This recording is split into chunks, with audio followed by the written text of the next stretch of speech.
Now, as I mentioned in my video the other day, Walmart has a reputation for attracting the sweatpant people. Basically, that's people who wear sweatpants to the store, and this assertion is unfair, because some of them don't even wear that.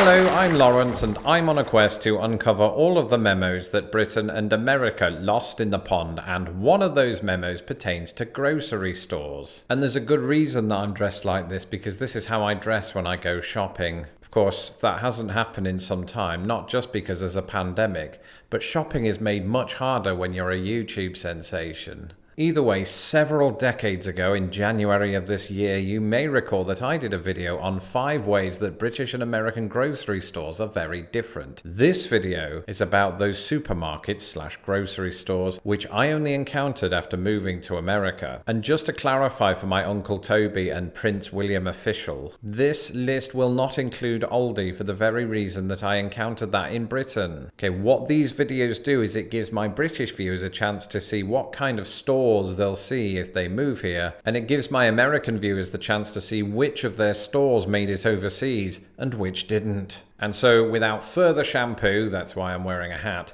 let's take a look at 6 grocery stores that I only encountered after moving to America.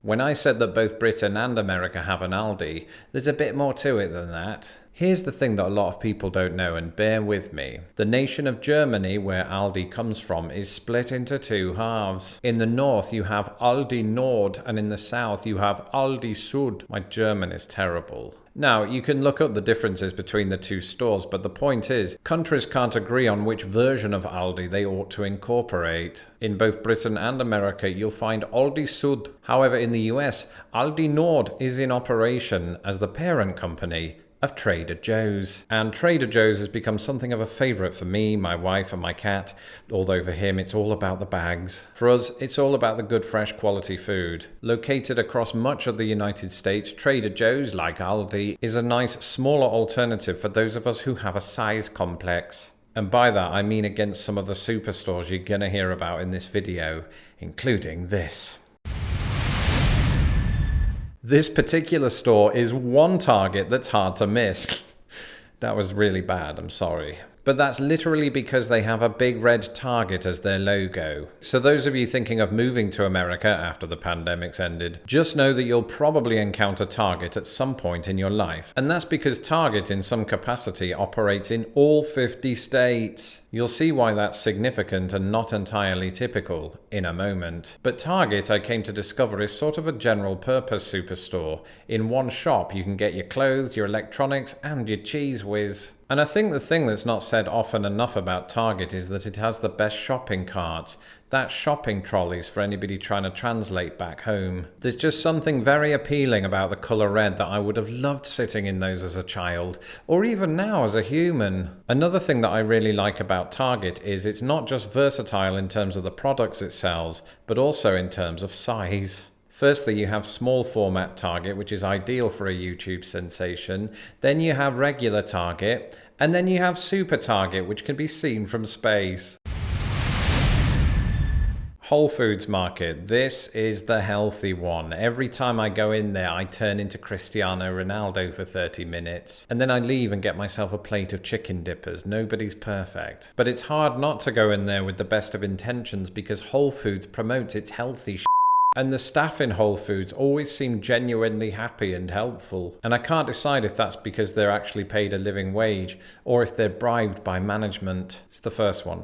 That's good. But, funnily enough, Whole Foods has expanded outside of North America to just one city, London, England.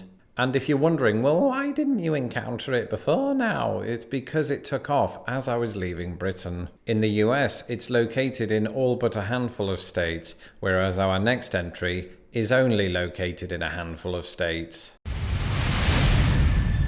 Like the word poppy chow, my encounter with Maya wouldn't have happened if I'd moved to a region of the United States that wasn't the Midwest, unless that place was Kentucky, which is technically in the South and not the Midwest, but also has Maya.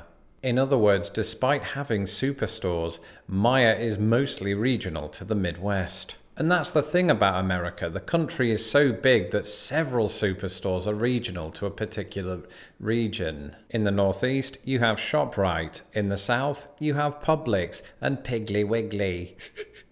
Piggly Wiggly sounds like a character from a children's book, which is apt because it looks like Piggly Wiggly went on an adventure and ended up also in the Midwest. I've still never been there. And then west of the Mississippi, among other stores, you have Safeway. And actually, I was going to include Safeway on this list, having visited one in San Francisco, but that technically wouldn't have constituted my first encounter. Britain used to have a subsidiary of Safeway that operated under the same name. Anyway, all those years ago when I first moved to the United States and I was still incredibly naive, I thought Meijer was so massive it has to be nationwide, much like our next entry. Here's something you should know. I briefly worked in a call centre after moving to the United States, and I, Lawrence Brown, America's greatest British import, thought I knew everything about my new country. And it was under this false belief that I advised a customer that they could definitely get an Amazon gift card at Kroger because I got one just the other day. The problem was, she had no idea what Kroger was because she lived in Massachusetts. You see, Kroger, while nonetheless fairly widespread, only operates in 36 states. And sometimes it can be deceiving because they'll disguise who they are, acting instead as a store for whom they are the parent company. For example, here in Chicago, Mariano's with its piano players, yes, I did say piano players, are they essential workers? They should be, is owned by Kroger. Of course, when it comes to size, parentage, but not necessarily pianos, nothing can hold a candle to our next entry, except maybe Yankee Candle. Everything about Walmart is absolutely huge except for the wages. Firstly, it's a mega corporation. Secondly, their superstores are so big they seriously need their own GPS. Just integrate it into the shopping cart, give it a British accent, and Bob's your uncle, you'll be at the pet section in 30 minutes instead of an hour. Now, as I mentioned in my video the other day, Walmart has a reputation for attracting the sweatpant people. Basically, that's people who wear sweatpants to the store, and this assertion is unfair because some of them don't even wear that. But the other thing that makes Walmart so massive is its huge worldwide reach. And part of that worldwide reach has most certainly taken it to the UK. Once again, Lawrence, if that's the case, why did you have to come to America to encounter it for the first time? Because Walmart exists in Britain, or at least it did when I lived there, in the capacity of a parent. And that's because Walmart is the parent company of Asda, Britain's second largest supermarket. Apparently Walmart is Jarrell. Imagine Walmart being your parent. You'd never get any pocket money and you'd continually live in its shadow, which is the size of an entire zip code. That's it for this episode. Let me know in the comments where you get your groceries from. That's probably quite a personal question, but the more regional, the better. I want to know about all of those that I don't hear about on a regular basis. If you like what you see on my channel and you find my voice stimulating, then why not follow me through the written word and just imagine that it's my voice. You can do that at Twitter at LostInThePondUS, and don't forget to subscribe to my channel so that my videos don't get lost in the pond. Finally, a target-sized thank you to all of my patrons who make these videos possible. If you are able to support this channel, as over 200 people currently are, you can do so at patreon.com/LostInThePond. Until next time, thanks for shopping around. Goodbye.